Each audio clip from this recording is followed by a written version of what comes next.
क्या कभी ये ख्याल आया है कि लाइफ का सबसे बड़ा और सीक्रेट सफर यानी हज बस एक छोटी सी गलती की वजह से पूरी तरह कैंसिल हो सकता है? दोस्तों, स्वागत है आज के इस नए एक्सप्लेनर में। और आज मैं एक ऐसी ब्रेकिंग अपडेट लेकर आई हूँ जो जेन्युइनली सब कुछ बदल देने वाली है। हज 2026 की तैयारी चल रही है, तो ये जानना बहुत बहुत जरूरी है, क्योंकि इस बार वीजा रूल्स, स्मार्ट बैंड्स और परमिट चेकिंग का पूरा गेम टोटली बदल चुका है। हज 2026 के लिए क्या हम पूरी तरह तैयार हैं? ये सवाल आज उठाना इसलिए जरूरी है क्योंकि रूल्स अब बिल्कुल भी पहले जैसे नहीं रहे हैं। नए वीजा लॉज इतने स्ट्रिक्ट हो गए हैं और टेक्नोलॉजी का इतना हेवी यूज होने लगा है ना कि पुराने तरीके अब एकदम आउट ऑफ डेट हैं। एक छोटी सी नेग्लिजेंस का मतलब है सफर पर डायरेक्ट ब्रेक लग जाना। तो चलिए हर एक डिटेल को एकदम क्रिस्टल क्लियर करते हैं। सबसे पहली और बड़ी खबर की तरफ बढ़ते हैं, इंडिया का नया कोटा। और मान लीजिए ये वाकई एक बहुत बड़ी अपॉर्चुनिटी है। दोस्तों, स्क्रीन पर ये मैसिव नंबर देखिए, 1,75,000 प्लस। जी हाँ, इंडिया को इस साल 1,75,000 से ज्यादा का ह्यूज कोटा मिला है। इसका सीधा सा मतलब ये है कि इस बार पिछले सालों के कंपैरिजन में बहुत ज्यादा लोगों का हज का ख्वाब पूरा होने वाला है। ये जेन्युइनली एक लाइफ चेंजिंग चांस है उन सब के लिए जो सालों से वेट कर रहे हैं। तो अब नेक्स्ट स्टेप्स क्या होने चाहिए? देखिए, सऊदी गवर्नमेंट ने ऑफिशियली हज वीजाज इशू करना स्टार्ट कर दिया है। मतलब अब एक सेकंड भी वेस्ट नहीं करना है, बस ये 3 सिंपल स्टेप्स तुरंत फॉलो करने हैं। स्टेप 1, अपना रजिस्ट्रेशन कंफर्म कीजिए। स्टेप 2, सारे डॉक्यूमेंट्स बिल्कुल रेडी रखिए। और स्टेप 3, जो सबसे क्रूशियल है, अपने फोन में नुसुक ऐप अभी के अभी इंस्टॉल कर लीजिए, क्योंकि इस ऐप के बिना आगे का पूरा प्रोसेस रुका रहेगा। अब आते हैं दूसरे सबसे अहम हिस्से पर, नए रूल्स और भारी फाइन। थोड़ा ध्यान से सुनिएगा, क्योंकि ये एक बहुत स्ट्रिक्ट वार्निंग है।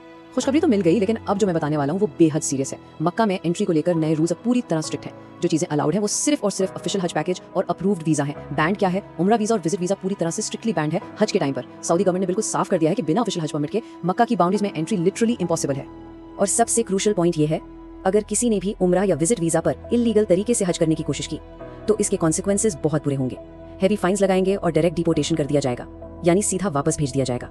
इसलिए दोस्तों, ये एक सिंसियर रिक्वेस्ट है, अपने सफर को सेफ रखने के लिए प्लीज सिर्फ और सिर्फ ऑफिशियल हज पैकेज ही ऑप्ट कीजिए। चलिए अब बढ़ते हैं तीसरे और सबसे एक्साइटिंग अपडेट की तरफ, नई टेक्नोलॉजी और सुविधाएं, एक बेहतरीन टेक अपग्रेड। हैरानी की बात तो ये है दोस्तों कि इस साल सऊदी गवर्नमेंट सिर्फ स्ट्रिक्ट रूल्स ही नहीं लाई, बल्कि उन्होंने फैसिलिटीज को एक नए फ्यूचरिस्टिक लेवल पर पहुंचा दिया है। ये नया स्मार्ट रिस्ट बैंड कोई नॉर्मल बैंड नहीं है। इस साल ये हर एक हाजी को लाजमी दिया जाएगा। इसके अंदर लाइव लोकेशन ट्रैकिंग और instant emergency help system inbuilt होगा। मक्का की उस मैसिव भीड़ में अगर कभी भी कोई मेडिकल इमरजेंसी आती है या कोई रास्ता भूल जाता है, तो इस बैंड के थ्रू हेल्प लिटरली मिनट्स में पहुंच जाएगी। और बात यहीं खत्म नहीं होती, ट्रांसपोर्ट सिस्टम में भी एक मैसिव रेवोल्यूशन आ चुका है। मक्का में ट्रैवल को एकदम स्मूथ और एफर्टलेस बनाने के लिए इलेक्ट्रिक बसेस लॉन्च कर दी गई हैं। इन आलीशान इलेक्ट्रिक बसेस की मदद से अब आना जाना इतना इजी और कंफर्टेबल हो जाएगा कि थकावट ऑलमोस्ट जीरो होगी। और सबसे अच्छी बात, लोग अपनी इबादत पर कहीं ज्यादा पीसफुली फोकस कर पाएंगे।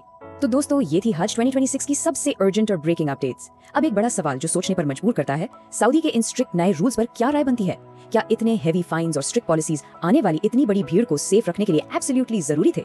इस एक्सप्लेनर के बाद आपका क्या सोचना है? कमेंट्स में जरूर शेयर कीजिए और इस डिबेट का हिस्सा बनिए। अल्लाह सबको मकबूल हज नसीब फरमाए, आमीन। अपना बहुत ख्याल रखिएगा।